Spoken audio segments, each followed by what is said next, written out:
Primeiro a falar vai ser o companheiro Givanildo Manuel. Ele vai falar sobre a dívida pública e a violência. Vou continuar aqui citando a Constituição, porque tudo que a gente pede é que ela se cumpra. A gente não tem nenhum discurso radical. Artigo 5º, todos são iguais perante a lei, sem distinção de qualquer natureza, garantido-se aos brasileiros e aos estrangeiros residentes no país a inviolabilidade do direito à vida, à liberdade, à igualdade, à segurança, à propriedade, nos termos seguintes. Inciso 41. A lei punirá qualquer discriminação atentatória dos direitos e liberdades fundamentais. 42. A prática de racismo constitui crime inafiançável e imprescritível sujeito à pena de reclusão nos termos da lei. 43. A lei considerará crimes inafiançáveis e insuscetíveis de graça ou anistia a prática de tortura. 44. Constitui crime inafiançável e imprescritível a ação de grupos armados, civis ou militares contra a ordem constitucional e Estado democrático. 47. Não haverá pena de morte. Parece que nem tudo isso a gente cumpre, né, Givanildo? Pode tocar o barco. Bem, bom dia a todas e todos. Queria agradecer muito ao grupo aqui que tem tocado essa discussão aqui de forma muito aguerrida, né? Que é a Auditoria Cidadã da Dívida, que para a gente que é das antigas é um pouco estranho, né? A gente só falava de dívida externa, né? E aí agora a gente, né, precisa ressignificar esse debate, que na verdade é o mesmo debate no outro patamar de relação econômica do Estado com o capital especulativo, né? Queria cumprimentar aqui os companheiros da mesa. Queria cumprimentar também as mulheres que me antecederam, e a Rosa e a Letícia, né? As mulheres estão aí, nesse momento, sofrendo um duro ataque, né, aos direitos das mulheres, né? E é necessário reação, e a reação das mulheres tem sido bastante estimulante, né, nesse momento terrível que a gente está vivendo, né? Então é importante cada vez mais, né, que as mulheres ocupem esse lugar. E que a gente, né, supere o nosso machismo e compreenda que a gente só vai construir uma outra sociedade a partir do momento que essas diferenças que o machismo impõe possam ser superadas.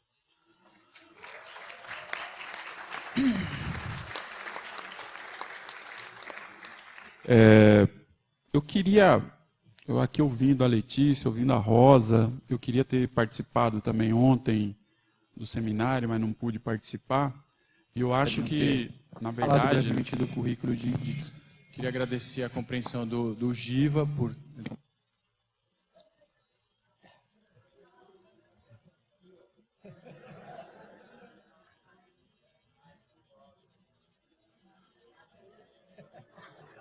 Tudo bem, foi de não ter falado brevemente do currículo queria agradecer a compreensão do Giva por inconveniente.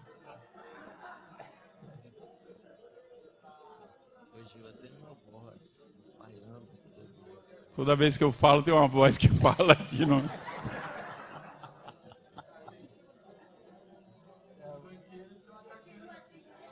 A PM está me perseguindo. Falado brevemente do currículo queria agradecer a compreensão do Giva por... Pode ser. Está sendo transmitido ao vivo e não sei de onde está vazando esse som, porque tem um delay em relação ao que está acontecendo aqui. É daqui da mídia, ele já está resolvendo. Tenta de novo, Giva, vamos ver. Vamos lá. Tentar. Então, pensando aqui, né, da dívida pública em relação brevemente à segurança ou à violência do Estado, na verdade, nós temos uma inversão em relação aos outros setores, né? Porque o orçamento, né, para a segurança pública, ele só cresce. O Estado de São Paulo, por exemplo, nos últimos anos, foi mais de 100% o crescimento do orçamento para a área de segurança, né? Então, na verdade, nós temos um dilema diferente do dilema dos outros setores sociais, né? E eu acho que também seria importante, né, que a gente pensasse um pouco o porquê disso, né? Porque já o neoliberalismo, e a gente debatia também muito isso. Eu estou vendo muitas cabeças brancas e barbas brancas, então fica mais fácil também da gente falar a respeito disso, porque a gente tem falado muito com jovens, e eu acho que a juventude ela não viveu isso que a gente viveu, que foi, né, as lutas, né, contrárias ao processo de privatização das políticas sociais. Não viveu isso, né? E o que a gente está vivendo nesse momento é exatamente a efetivação daquilo que a gente lutava na década de 90 e começo dos anos 2000, que é a privatização, né, das políticas sociais para atender os interesses do capital e que leva a essa sangria, né, de recursos públicos de toda a ordem, né? A gente lutou contra a implantação do neoliberalismo, contra o consenso de Washington. O consenso de Washington dizia que as políticas sociais deveriam ser discutidas na Organização Mundial do Comércio, era a mercantilização das políticas sociais, né? E nesse momento, né, o que a gente vê na prática é exatamente isso se concretizar, né? Essa mercantilização das políticas sociais. Bom, esses ataques, eles também produziram, para que esses ataques aconteçam, e aconteçam, eles também produziram uma forma de funcionamento do capitalismo, que o capitalismo ele já é violento, né, mas ele agrava nesse último período, né, a sua estrutura de violência, né.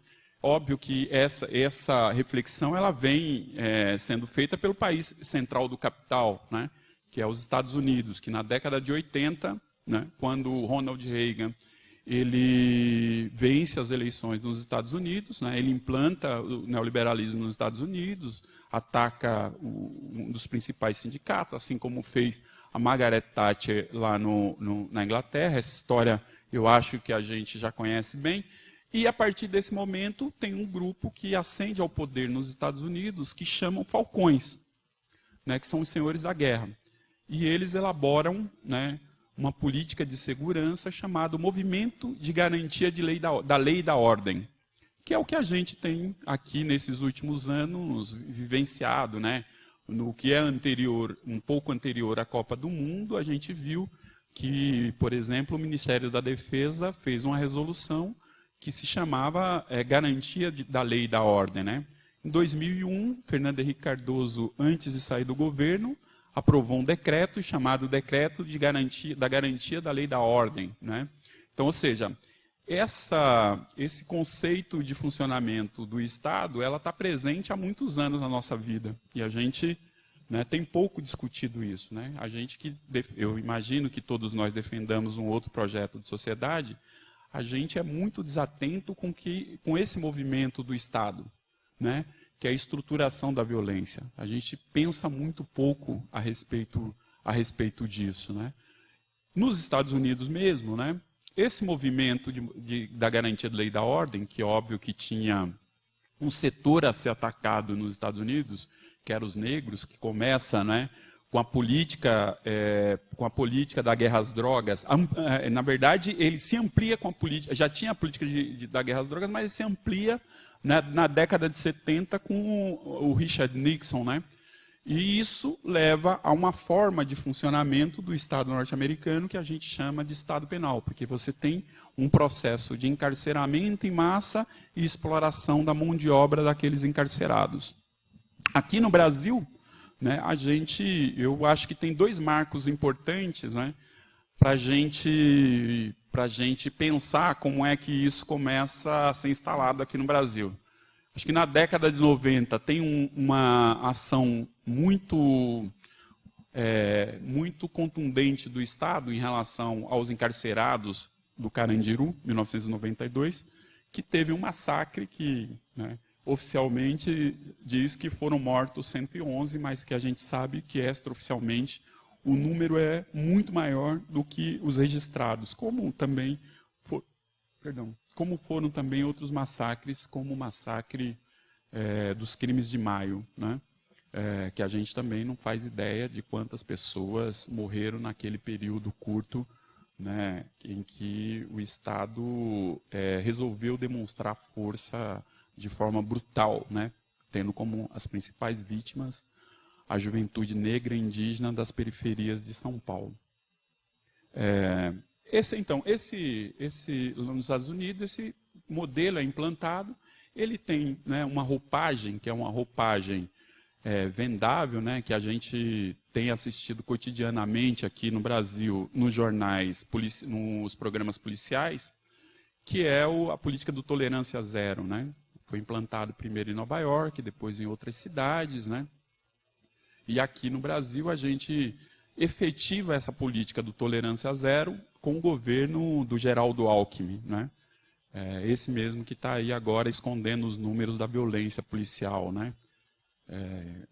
Para que a gente não descubra o quanto que a polícia de São Paulo tem matado. Muito embora a gente já sabe, né, que a polícia de São Paulo mata mais do que as mais de 400 polícias dos Estados Unidos, né?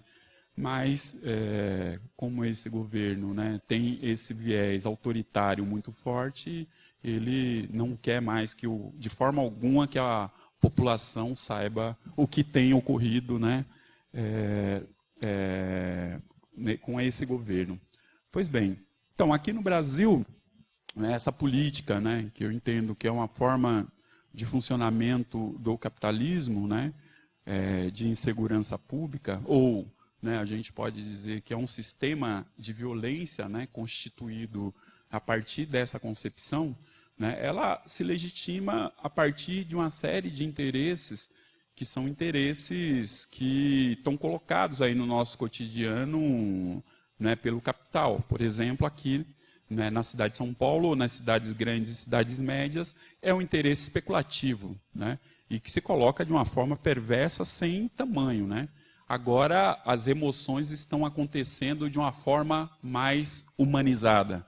Mas na gestão, por exemplo, Kassab, foram 500 favelas queimadas na cidade de São Paulo, né.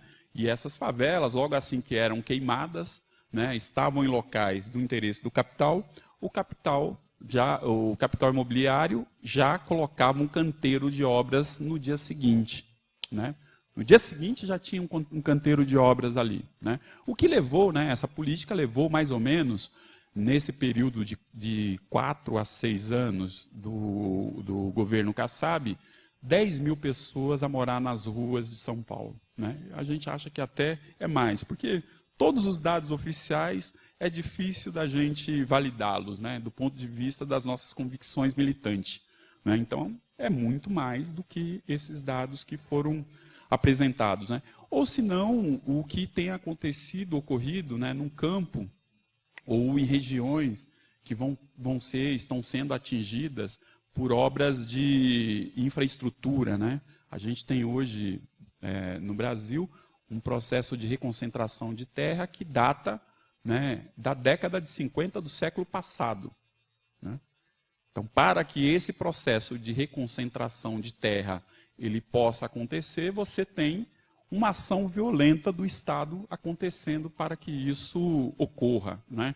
Para que aconteçam as obras de infraestrutura que estão previstas no PAC, porque na verdade não é PAC não esse nome, né? PAC é um nome fantasia.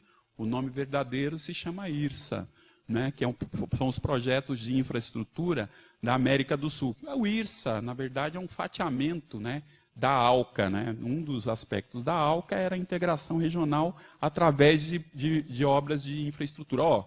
O pessoal perguntou aqui que queria indicação de onde encontrar essas informações. Em relação ao IRSA, está tudo no site da Fiesp. Vocês podem entrar lá, o capital não tem vergonha nenhuma mais. Certo? Está tudo lá. Está tudo lá. Vocês entram e está lá. Plano IRSA. Aí está tudo lá. Todas as obras de infraestrutura que estão colocadas. E essas obras de infraestrutura atingem 12 países, né, aqui da América do Sul, e atinge o Brasil. Na América do Sul, uma boa parte dos países estão debatendo. A Bolívia está debatendo, né, os povos indígenas principalmente. Colômbia está debatendo, vai ter uma remoção absurda agora. Em torno de 200 mil pessoas vão ser removidas, vão ter remoção forçadas lá em uma das regiões da Colômbia, e por aí vai, né? Aqui no Brasil, as remoções estão acontecendo sem que a gente compreenda o que está acontecendo, né? São obras de transporte, ferroviária, rodoviária, hidroviária, são obras energéticas, né? Giral, Belo Monte, Belo Monstro, né? Essas coisas que estão acontecendo aí que a gente está verificando, né? Obras de comunicação, são essas obras. São 10 eixos, estão sendo implantados 8 eixos. Por exemplo, vocês querem saber por que os Guarani Kaiowá, né, se a gente não reagir, vão morrer? Porque um dos eixos sai aqui do Atlântico e vai para o Pacífico, passando no território Guarani Kaiowá. Coincidentemente, o Grupo Votorantim fez uma joint venture com uma empresa de papel e celulose em Três Rios, que é uma das primeiras cidades do Mato Grosso do Sul e é a maior hoje empresa do mundo, né, está na primeira fase de implantação. Né? Então, está aí. Né? A gente já sabe por que os Guaranis Kaiowá estão numa luta derrotada. E a maioria dos povos indígenas também, se a gente não se conscientizar da importância dessa luta. Né? Então, para que isso aconteça, então, o Estado ele precisa estruturar a sua violência. Né? Porque são violações de direito de uma monta muito grande. Né? Então, e isso se traduz... Né? Eu não sei quanto tempo eu tenho ainda. Bom, então eu vou tentar ser telegráfico. E isso se traduz, né, num cotidiano de violência do Estado cada vez maior. Né? A gente traduz essa violência, por exemplo, nos números das mortes violentas que ocorrem no Brasil. Vocês vejam, olha, eu não sei se vocês conseguem se indignar ou ter a dimensão do que é isso. Eu milito com direitos humanos há muitos anos. E eu nunca vi um número, né, tão absurdo que nos estarrece tanto. A gente mata por ano, morte violenta, separado, inclusive, morte por trânsito, 57 mil pessoas. Vocês sabem o que isto representa do ponto de vista da população global? Isso representa, do ponto de vista da população global, 11%. E vou dizer novamente para vocês, esses são dados oficiais. Porque a gente não está falando os dados, né, das mortes, das subnotificações que o IPEA denunciou há pouco tempo atrás, que é cerca de 15 mil mortes. A gente não tem os dados, né, dos sumiços forçados das pessoas, que a gente tem certeza, o Amarildo, né, é um dos casos, e a gente já sabe como é que as polícias das UPPs funcionam no Rio de Janeiro, né? O tal do CAL funciona. Cova e CAL, sumiu. Cova e CAL, sumiu. É assim que funciona no Rio de Janeiro, né, esses sumiços forçados das pessoas. Então, eu faço uma média aí de que a gente hoje no Brasil, por morte violenta, mate cerca de 80 a 90 mil pessoas por ano. Isso não é qualquer coisa. Isso não é qualquer coisa. Se a gente está falando que 57 mil são 11% das mortes no planeta, isso quer dizer o seguinte, gente, a cada 10 pessoas que morrem de morte violenta no planeta, 1,1 é aqui no Brasil, de dados oficiais. Vocês sabem quanto que nós somos da população global aqui no Brasil? 0,2% da população mundial. Nós somos isso, certo? Somos 0,2% da população global. Ou seja, essas mortes, elas, de forma alguma, elas são razoáveis, certo? É razoável, não é razoável para o planeta o que tem ocorrido no Brasil. E, por outro lado, né, para efetivar essa violência, a gente está, né, fazendo a passos largos também, a gente já está vivendo isso na prática, que é o encarceramento em massa. Né? Dependendo da pesquisa, né, nós hoje somos o 4º ou 3º país a encarcerar. Mas nós somos, o que é fundamental nisso, é saber que nós somos um dos primeiros países, né, a encarcerar no mundo. E aí, para concretizar isso, né, você precisa fazer o quê? Privatizar os presídios. Por quê? Porque você precisa ter lucro com os presídios e precisa explorar a mão de obra dos encarcerados. Agora é interessante, né, porque coincidentemente, quem está sendo encarcerado é a juventude, 70% está na faixa de 18 a 29 anos. Por que será? Será que é porque a juventude está no seu potencial produtivo, criativo e questionador? Né? Isso é importante. E por que será, e a auditoria tem que discutir isso, né? Por que será que a principal causa do encarceramento no Brasil hoje, 40%, está relacionada às drogas? Né? Então, a lógica da guerra às drogas, a gente sabe que é mentirosa. Né? a gente sabe que o que leva à violência, na verdade, é a ilegalidade das drogas, e não o contrário, e não a legalidade das drogas, né? E que, do ponto de vista econômico, isto é uma forma, né, muito grande de desperdício de recursos públicos, né? Então, a gente está se constituindo como um Estado penal. E esse Estado penal, e esta violência, e esse sistema da violência, né, ela é financiada. E ela é financiada hoje com 6% do PIB. A gente vai lá pegar os dados do governo federal, a gente vai ver que é 0,3% do PIB. Né? Mas se a gente pega o conjunto dos dados para a política penitenciária, para a segurança privada, para todo o aparato, né, do sistema da violência, é 6% do PIB. Né? São 258 bilhões de dólares, bilhões de dólares ou reais por ano que é gasto aqui no Brasil com essa violência. Bom, essa é uma violência, óbvio que ela tem se dado em escala planetária, ela precisa dar legitimação dela, né? Então a gente tem aprovação de várias leis, né? Como a que foi aprovada, está sendo aprovada pelo Congresso Nacional, como a lei antiterror, e uma série de outras leis que foram as leis de excepcionalidade durante o período da Copa do Mundo e um tanto de outras leis, né, menores de dimensão, mas com impacto muito grande, como é o caso aqui da lei delegada aqui na cidade de São Paulo, que num curto período também sendo efetivada, retirou, né, mais de 20 mil ambulantes, vendedores informais das ruas de São Paulo, e, bom, enfim, provocando uma violência imensa para esses vendedores e suas famílias. Bom, estou sendo informado aqui que meu tempo acabou. Bom, duas coisas.